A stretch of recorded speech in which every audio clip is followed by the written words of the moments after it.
Good evening, everyone. This is Tala with Drive-thru Therapy. Thank you guys so much for joining me tonight on another episode. And as always, I'm grateful for your support. And tonight, I am excited to get to dabbling into understanding what affirmations are and how to use them. Most of the time in my practice, people report to me that they attempted to use positive affirmations and that it just didn't work. And let me tell you why. And I have to give this instruction when you bring up affirmation in a session. So this way you know how to use that properly. Affirmations are just statements that we say to affirm ourselves in some way on something. And so when we say things like, I am worthy, I am beautiful, it's affirming that you are those things right now in the present state, in the present moment. And this is powerful, very powerful to use.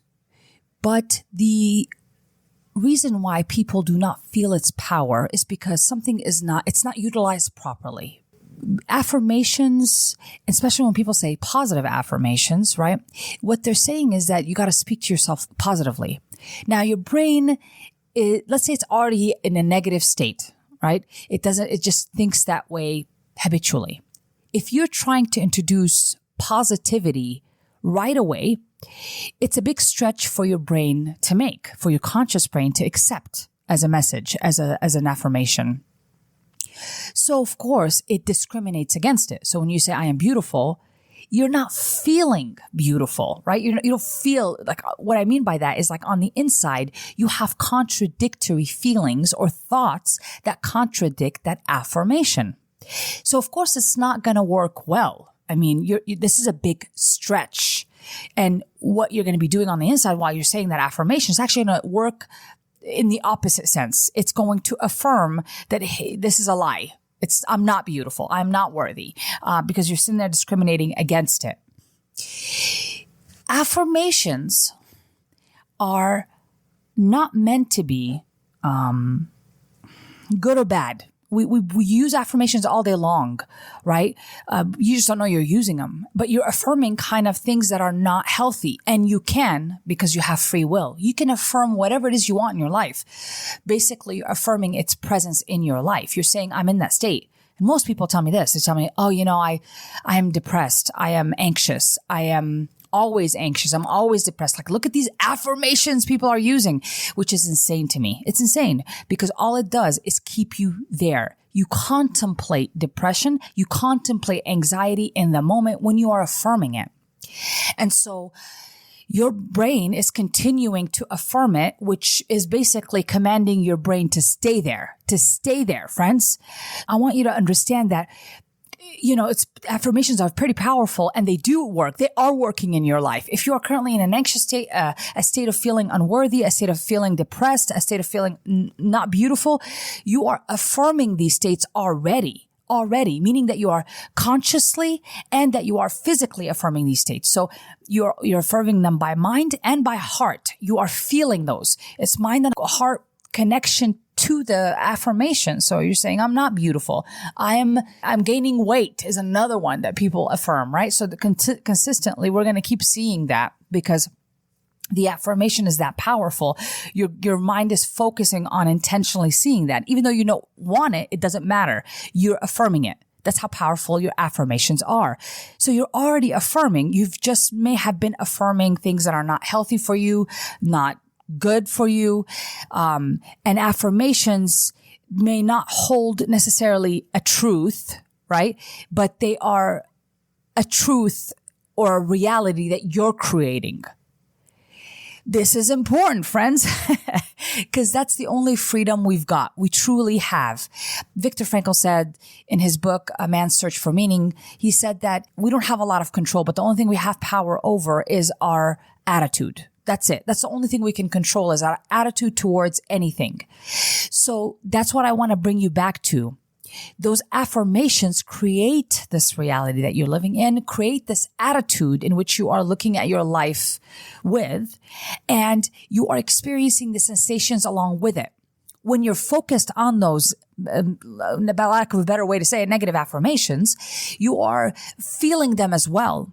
And since you've already been practicing that for so long, it's even more powerful because it's going to habitually take you there. You have formed a neural pathway that takes you there, and it'll keep taking you there unless you practice, and I mean practice, new affirmations. But you're not doing these affirmations by just verbally doing them, right? Because it's not an intellectual practice.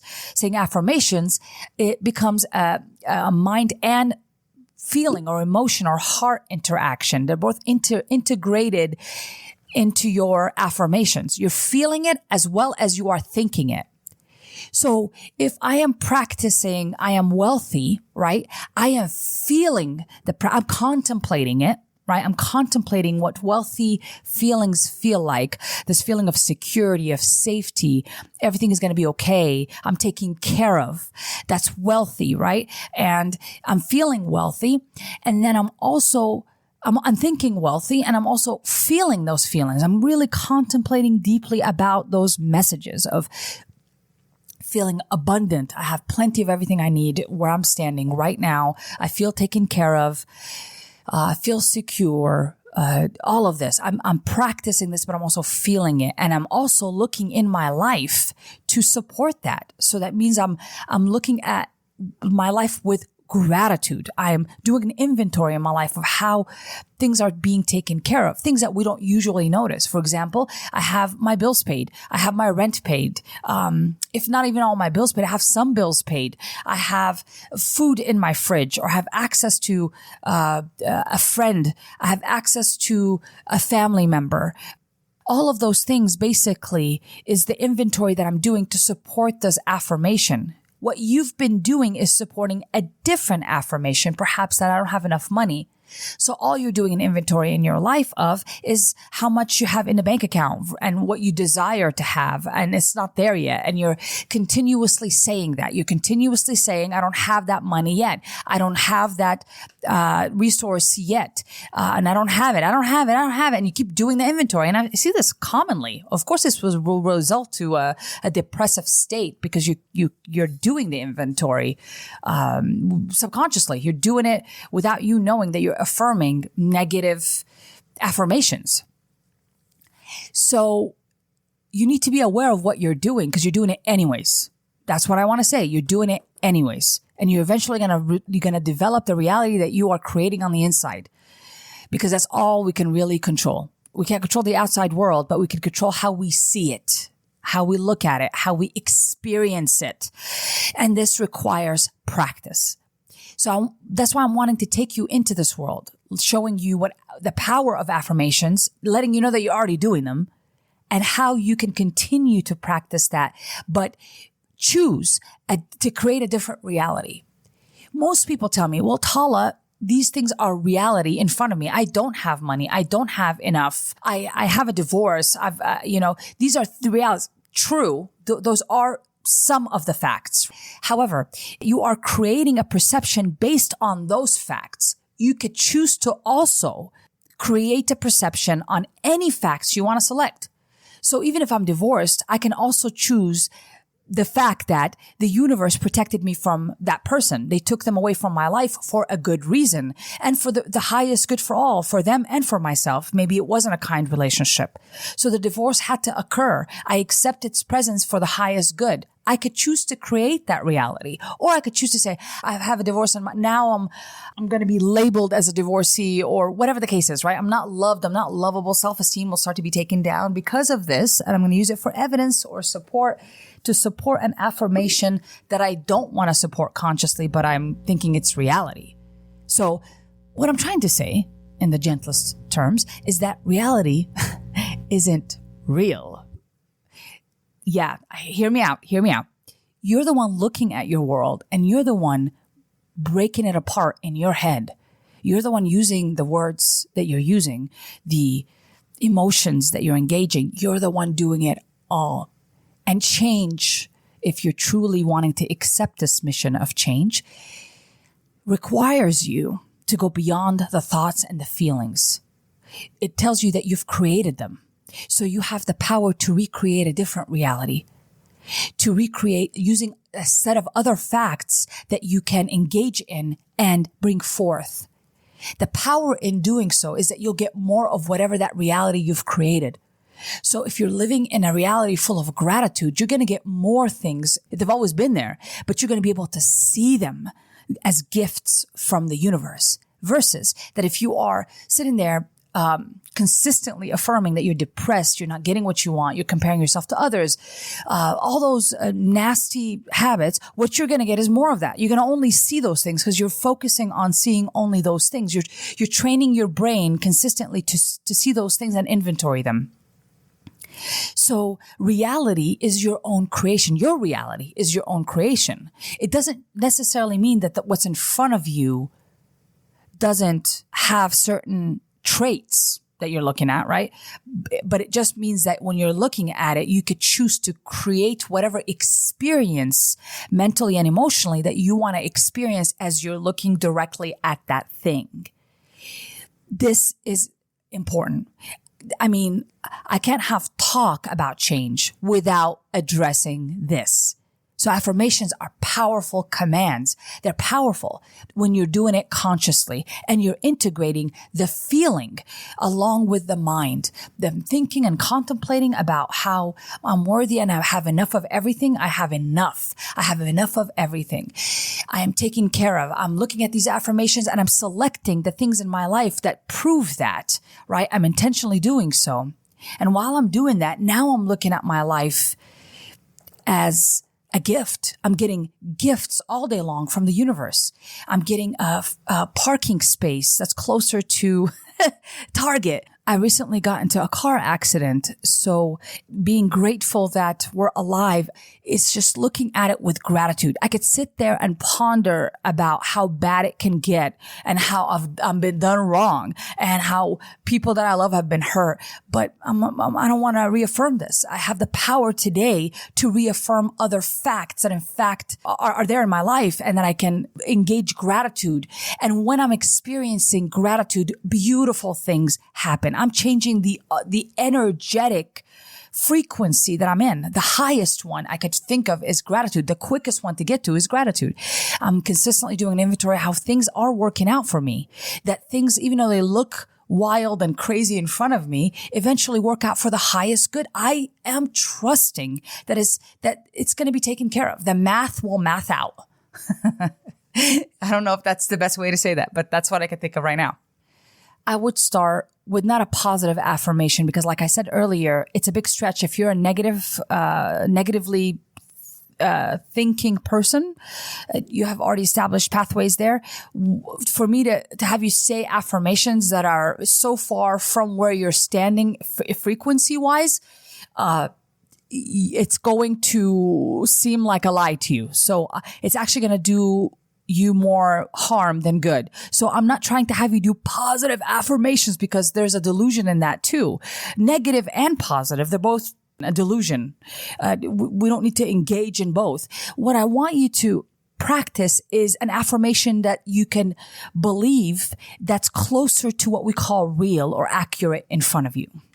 So let's say, like I said, an affirmation of, I lost my job. Then if I keep repeating, I lost my job and I'm contemplating the worst fears that come from that, I'm going to be out on the street. I'm never going to find another job. Oh my God. And people done me wrong. Like I can engage in those consistent affirmations and I keep getting emotionally more of that. Or I can look at one direct current thing that's happening right now and I can affirm it. For example, something I could affirm that I already know to be true would be that I can find another job. I might even argue that in my head. I can find another job that can provide me financially what I need until I find one that I feel better about. But I'm capable of getting a job as an affirmation that I could stay and contemplate, even do actions to support. I'm capable of finding another job. Now you're talking in the present moment, which is what we want affirmations to be. Not in the future, not in the past, but in the present moment. They're the more powerful. I am capable of finding a new job. That means currently I will be doing things that direct me this way. I'm securing this affirmation by connecting actions and feeling I'm already taken care of, that it's already coming. I already feel the relief in it by saying I'm capable of finding another job, because in the past I have been able to find another job. So I'm looking at this affirmation realistically. It's a fact I was able to find another job. So I'm not going to contradict that. It's harder for me to do so. I'm just going to keep a clean affirmation. The cleanest affirmation is that I'm capable of finding another job. I'm capable of finding another job. And I'm keep repeating that. I'm feeling it. I'm doing an inventory in my life about it. I'm doing actions to support this affirmation. Now we're talking. Now this affirmation becomes powerful, and it's not a stretch. Notice I didn't say things like, I'm going to get the best job in the world. And I'm not going there. In fact, that could be the truth. But what I'm going is closer to something that I can realistically accept that will help me move forward. An affirmation that I can accept that will help me move forward. That's what we're looking at. Realistic, not positive, not, extraordinary, just realistic. We start there, friends. Most of us have an internal limitation that's been programmed really, that we can only have this much. It's going to shock your brain system, and you're going to fight it and resist it, even if it's good for you. When I try to tell you, you can have whatever the hell you want in this lifetime, you just won't believe me. So that's cool. How we get to that is by doing the steps, taking little steps that you are willing to take, that you're willing to accept as a truth, that help you understand that you are manipulating energy in a way that you're opening more doors for you. I just need you to start with steps to get there, emotionally changing your energetic state. So this way you can get eventually to, I can have anything I want, because it starts with emotionally manipulating that energy, changing it within. Then you'll get it on the outside. You'll see it, more importantly, on the outside, once we get the state that energetically matches what you want. But we start off with something that you can accept, that is for you, that you will not contradict or negotiate with. So something like, I'm capable of getting a job. I could support that with memory. I could support that with what's in front of me. I have plenty. I'm looking at jobs that are available on websites, and I'm applying. I'm supporting that. I'm capable of getting a job. Now that's not too far fetched. That one there I could support as an affirmation. So do you see what I'm saying? You don't have to do extremely positive affirmations. Go ahead and make them real eventually. Energetically, we want to get you to a place where I am saying I am beautiful, and my mind and my heart is coherently in acceptance of that with no contradictions. But we have to practice that way I'm showing you. Just practice the next step, the next energetic change that you're wanting to make through your affirmations. And affirmations help you change energetically. You're just getting to the next energetic step. That's all we're doing. It's a beautiful thing, and it'll get you to change, and it'll get you to focus on whatever reality you want to create. I assure you that what you think are facts are only ones of your selection, based on your experience and what you're used to looking at. It isn't because they are facts and that they're the only facts. You just need to open your eyes a little wider. And with opening your eyes a little wider, you really now understand that you can create whatever reality that you want to create. And using the highest frequency of all can get you there quicker, which is the frequency of gratitude. Number one, that one is easy for me to get to because I can do an inventory.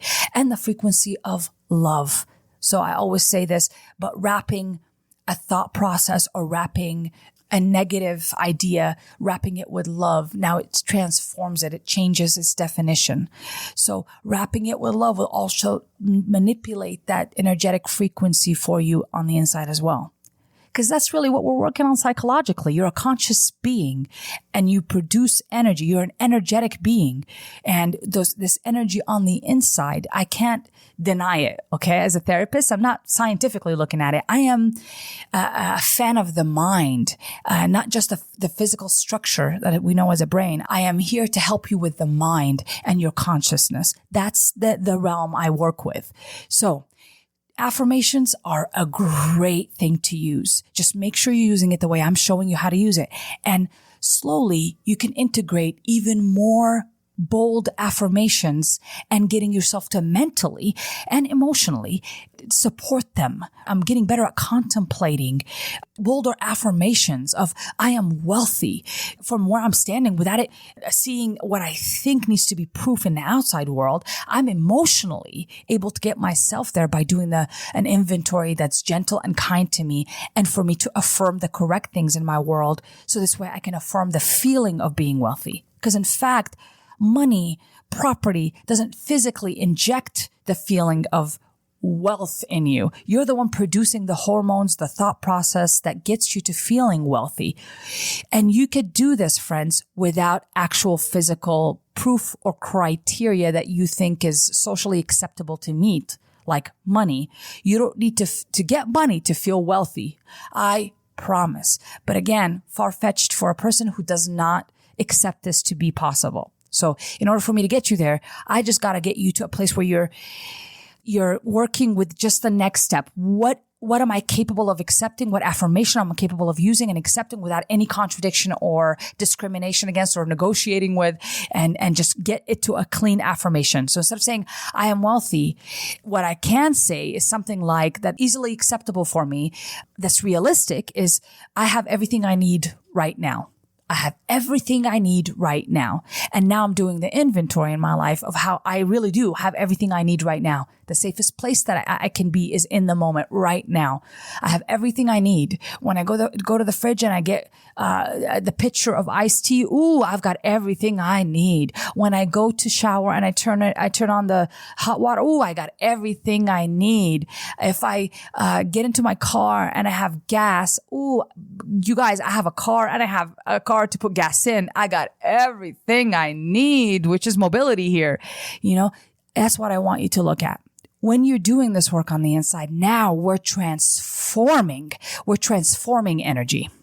And that's what you came here to do, to really manipulate your energetic state and realize that you are the creator of your own reality. It's not given to you. It's not even based on environment, friends. It truly is you. So you can be sitting in the midst of a storm, but as calm as hell on the inside. That's what we want for you. So I hope this helps you out. I'm excited to deliver this message to you because it's just been a theme, and I'm glad that I got to put this in audio because it's been kind of roaming around in my head, but I just didn't know what to do with it. But I'm like, yes, let me make an episode. So this way clients who listen, they kind of can use this suggestion and remember it. So they don't just have to remember it in session. They can come to this audio and listen to it over and over until they practice transforming their energy one itty bitty step at a time. Okay. One itty bitty realistic step at a time. That's cool. We could do it. And once you see those things, those little things, then you could see and train your mind to see the bigger things, which are also right in front of you. You just may not see them or being trained to see them yet. So affirmations are wonderful. I appreciate you guys for joining me tonight. Thank you so much. I'm sending you love and light. And remember, to feel your affirmations, it's not enough to just say them. This has been an episode of Drive-thru.